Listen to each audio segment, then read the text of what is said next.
Coba Bapak Ibu bayangkan, sejenak bayangkan Bapak Ibu sedang berdiri di depan sebuah cermin besar, lalu Bapak Ibu bisa melihat menembus ke dalam dada sendiri. Di sana, di dalam rongga dada itu, Bapak Ibu melihat saluran pernapasan yang seharusnya bersih dan berwarna merah muda segar, kini tertutup lapisan tebal. Lapisan itu adalah lendir kental.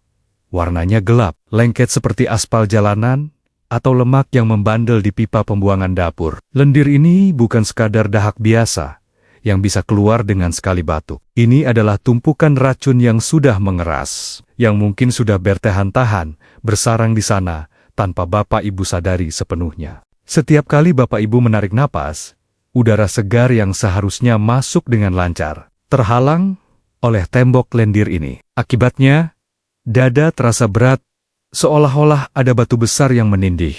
Napas menjadi pendek, tersengal-sengal hanya karena berjalan ke kamar mandi atau dapur. Dan yang paling menyiksa adalah batuk yang tak kunjung tuntas. Seolah ada sesuatu yang mengganjal di tenggorokan, tapi tidak mau keluar. Jika ini dibiarkan, paru-paru yang tadinya elastis seperti balon baru, lama-kelamaan akan kaku, menghitam, dan kehilangan kemampuannya untuk memberikan kehidupan bagi tubuh Bapak Ibu. Namun, kabar baiknya, kondisi menyeramkan ini bisa kita perbaiki. Lendir yang membandel itu bisa kita rontokkan, dan paru-paru Bapak Ibu bisa kembali lega. Plong, seolah-olah Bapak Ibu baru saja mendapatkan pasokan oksigen baru. Assalamualaikum warahmatullahi wabarakatuh. Salam sejahtera, salam sehat, dan salam penuh kasih sayang untuk seluruh Bapak Ibu, para orang tua saya, dan sahabat senior dimanapun Anda berada. Selamat datang kembali di rumah kita bersama channel Sobat Sehat Penyakit Dalam. Bersama saya, Dr. Irfan Ali, yang insya Allah akan selalu setia menemani Bapak Ibu menjemput kembali kesehatan yang prima di usia emas ini.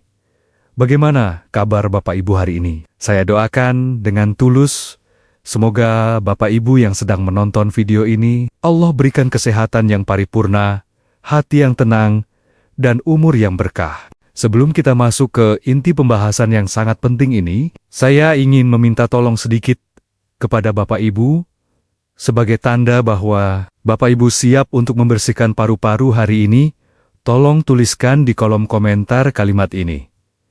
Paru-paru bersih, napas lega. Sekali lagi, tuliskan paru-paru bersih, napas lega, dan sertakan juga dari kota mana Bapak Ibu berasal. Saya selalu senang membaca komentar Bapak Ibu.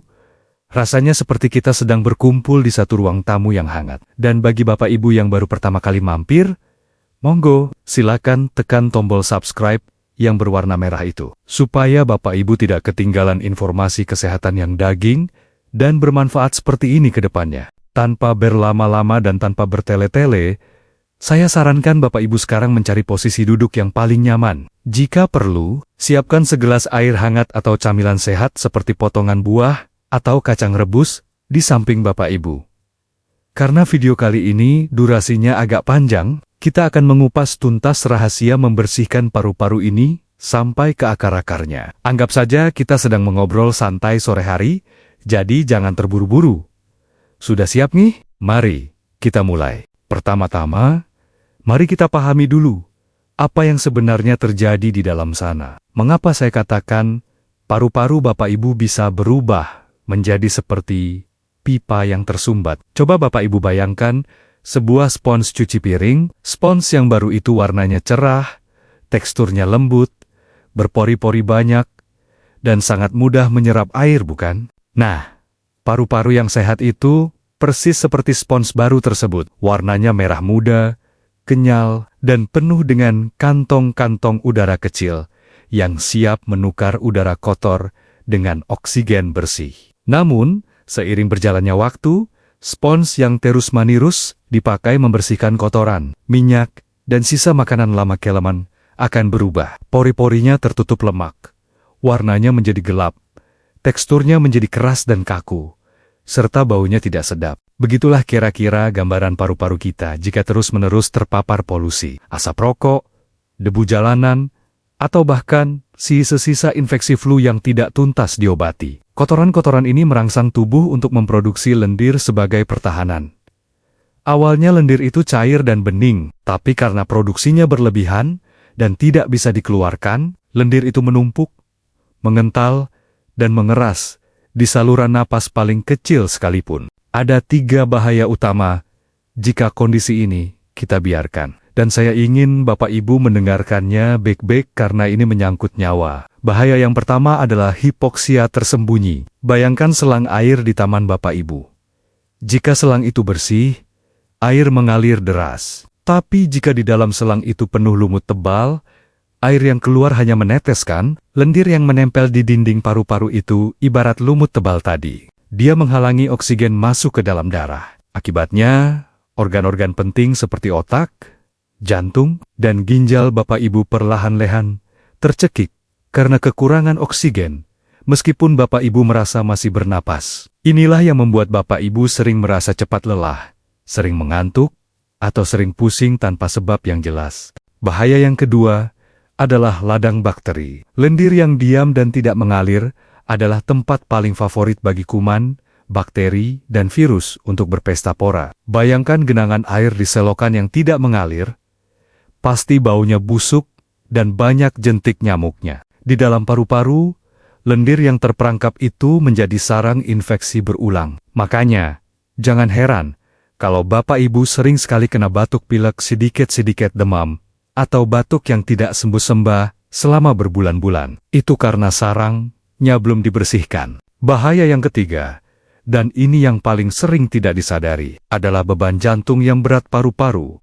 Dan jantung itu ibarat tetangga yang dinding rumahnya menempel. Ketika paru-paru Bapak Ibu kaku dan penuh lendir, pembuluh darah di sana menyempit. Akibatnya, jantung Bapak Ibu harus memompa darah dengan kekuatan ekstra, jauh lebih keras dari biasanya, hanya untuk menembus paru-paru yang keras tadi. Jika ini dibiarkan bertahun-tahun, jantung bisa membengkak dan akhirnya gagal jantung. Jadi, membersihkan lendir di paru-paru bukan cuma soal napas lega, tapi juga soal menyelamatkan jantung Bapak Ibu. Selanjutnya, kita masuk ke bagian yang paling Bapak Ibu tunggu-tunggu. Bagaimana solusinya? Apakah harus minum obat pengencer dahak seumur hidup? Tentu tidak. Alam, atas izin Allah, sudah menyediakan bahan-bahan luar biasa yang bisa bekerja lebih efektif dan lebih aman jika diolah dengan cara yang tepat. Hari ini, saya akan membagikan resep rahasia kombinasi 2 bahan super, jahe merah dan nanas. Mengapa 2 bahan ini? Mari saya jelaskan sedikit logikanya, agar Bapak Ibu makin yakin. Jahe merah memiliki sifat panas dan pedas yang alami. Zat aktif bernama gingerol dan shogaol di dalamnya bekerja seperti pemanas yang akan mencairkan lendir yang beku. Bayangkan, lemak sapi yang membeku di wajan. Jika dipanaskan, dia akan meleleh, bukan? Begitulah cara kerja jahe merah di paru-paru. Sedangkan nanas mengandung enzim ajaib bernama bromelain. Bromelain ini tugasnya seperti gunting. Dia akan memotong ikatan protein pada lendir yang kental dan lengket itu sehingga menjadi encer seperti air dan mudah dikeluarkan saat Bapak Ibu batuk atau lewat kotoran. Sekarang, tolong Bapak Ibu simak baik-baik, atau kalau perlu ambil kertas dan pena untuk mencatat resepnya. Detail ini sangat penting karena cara membuat yang salah bisa membuat khasiatnya hilang. Bahan yang perlu Bapak Ibu siapkan adalah 1. Jahe merah segar. Ukurannya kira-kira sejempol tangan orang dewasa atau sekitar 5 cm. Ingat, harus jahe merah ya Pak, Bu, karena kandungan minyak atsirinya lebih kuat dibanding jahe biasa. Kedua, buah nanas. Kita hanya butuh sekitar 1/4 buah nanas ukuran sedang, atau kalau dipotong dadu kira-kira jadi 1 mangkuk kecil.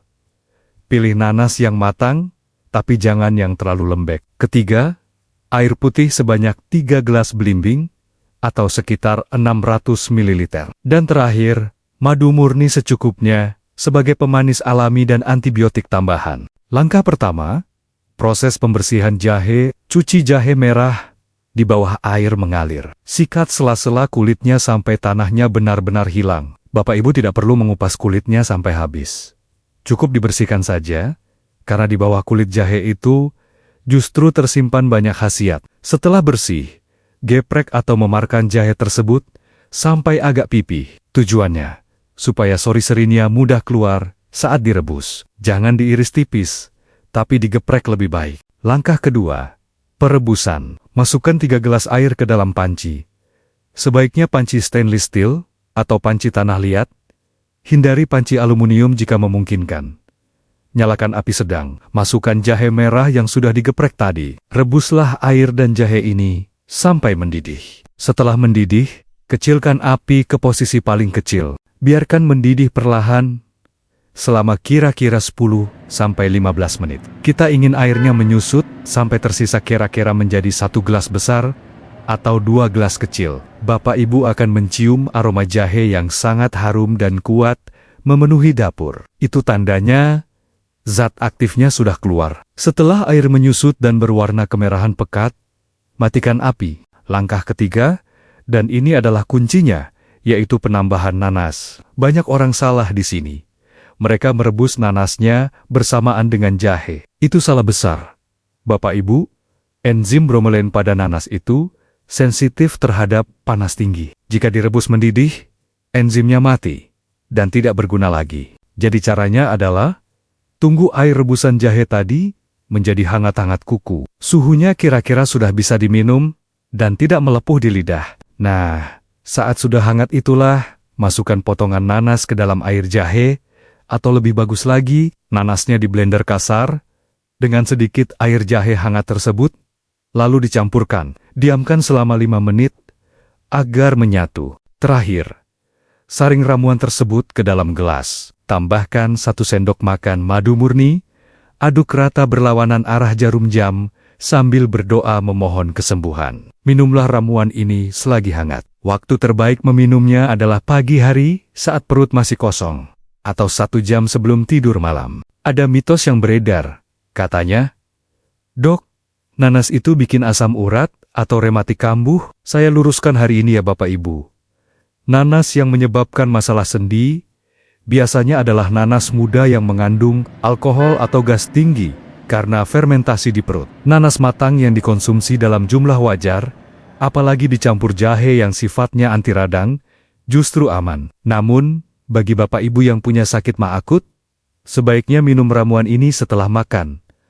Jangan saat perut kosong melompong. Selanjutnya, mari kita lakukan pengecekan mandiri. Saya ingin mengajak Bapak Ibu melakukan tes sederhana sekarang juga untuk mengetahui seberapa kotor atau seberapa terganggu fungsi paru-paru Bapak Ibu.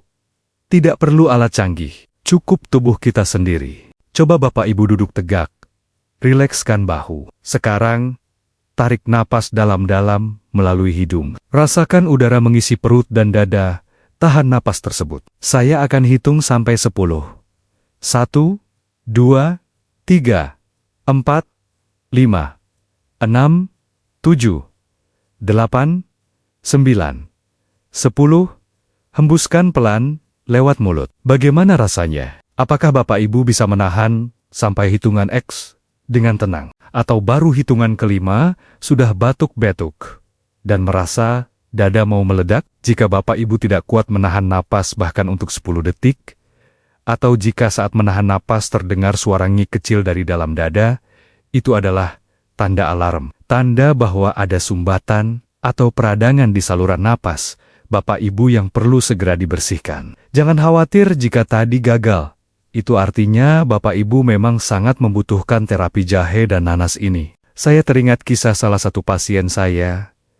Sebut saja namanya Pak Darmawan. Usia 68 tahun. Pak Darmawan ini dulunya adalah perokok berat. Meskipun sudah berhenti 5 tahun lalu. Awalnya, beliau datang ke saya bukan karena sesak napas, tapi karena merasa cepat lelah saat ngomong cucu. Beliau pikir, itu hanya faktor usia biasa. Namanya juga sudah tua, Dok. Wajar kalau napasnya pendek. Begitu kata beliau waktu itu. Beliau sering batuk kecil, ehem-ehem begitu setiap pagi, tapi beliau anggap itu cuma gatal tenggorokan biasa. Tapi, apa yang terjadi? 6 bulan kemudian, Pak Darmawan dibawa ke UGD karena pingsan di kamar mandi. Ternyata, kadar oksigen dalam darahnya turun drastis. Setelah difoto ronsen, terlihat paru-paru Nia penuh dengan corakan putih yang menandakan tumpukan lendir kronis dan peradangan. Kesalahan fatal Pak Darmawandan mungkin banyak dari kita adalah meremehkan gejala kecil. Batuk kecil di pagi hari itu bukan wajar, itu adalah teriakan paru-paru yang minta tolong dibersihkan. Singkat cerita, selain pengobatan medis, saya sarankan beliau rutin minum ramuan jahe merah dan nanas ini setiap pagi. Bulan pertama, beliau cerita bahwa lendir yang keluar sangat banyak.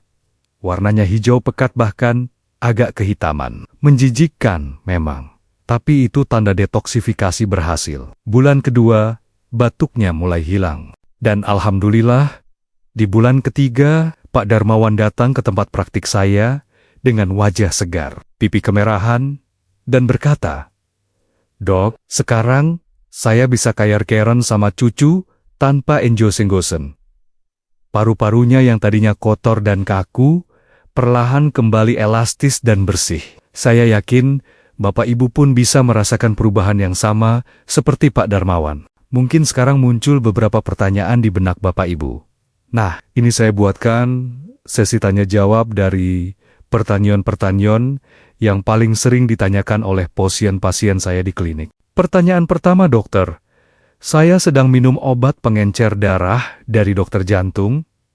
Bolehkah minum ramuan ini? Jawabannya, hati-hati. Nanas dan jahe memiliki efek mengencerkan darah secara alami. Jika Bapak Ibu sedang minum obat pengencer darah seperti Aspilet atau Warfarin, sebaiknya konsultasikan dulu dosisnya atau beri jeda waktu. Jangan diminum bersamaan. Beri jarak minimal 2-3 jam antara obat dokter dan ramuan herbal ini. Pertanyaan kedua, berapa lama saya harus minum ini sampai paru-paru bersih? Jawabannya, herbal itu tidak instan seperti sulap. Lendir yang menumpuk bertahan-tahan tidak akan hilang dalam semalam. Rutinkan minum ini setiap hari selama 7-14 hari, berturut-turut untuk detoks awal. Setelah itu, Bapak Ibu bisa meminumnya 2 atau 3 kali seminggu saja untuk perawatan atau maintenance. Rasakan bedanya di minggu pertama, biasanya napas akan terasa jauh lebih ringan. Pertanyaan ketiga, dok, bolehkah nanasnya diganti dengan buah lain?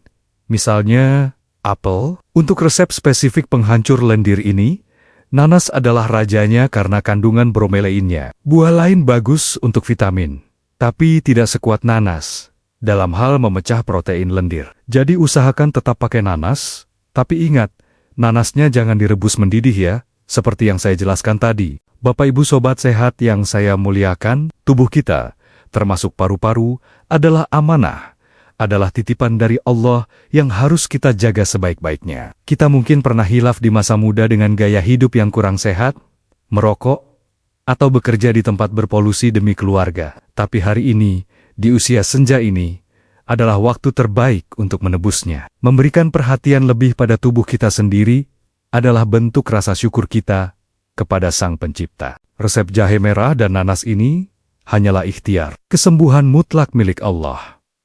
Namun, Allah sangat menyukai hamba Nia yang berusaha dan tidak berputus asa menjaga kesehatan. Saya sangat berharap Bapak Ibu segera mencoba resep ini di rumah. Jangan ditunda-tunda. Besok pagi, pergilah ke pasar. Beli jahe merah dan nanas, dan mulailah langkah kecil ini untuk napas yang lebih lega. Jika Bapak Ibu merasa video ini bermanfaat, saya mohon dengan sangat, jangan berhenti di Bapak Ibu saja. Tekan tombol share atau bagikan. Lalu kirimkan video ini ke grup WhatsApp keluarga, grup pengajian, grup alumni, atau ke teman-teman seusia Bapak Ibu.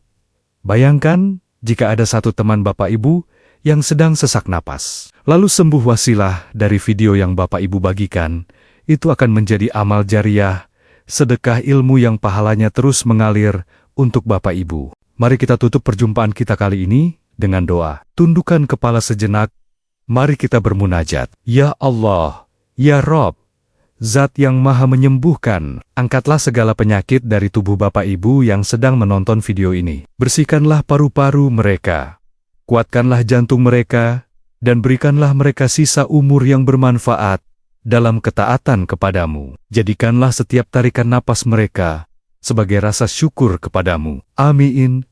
Amin ya rabbal alamin. Terima kasih sudah menyimak sampai akhir. Saya Dr. Irfan Ali, mohon undur diri. Tetap semangat, tetap sehat, dan jangan lupa bahagia.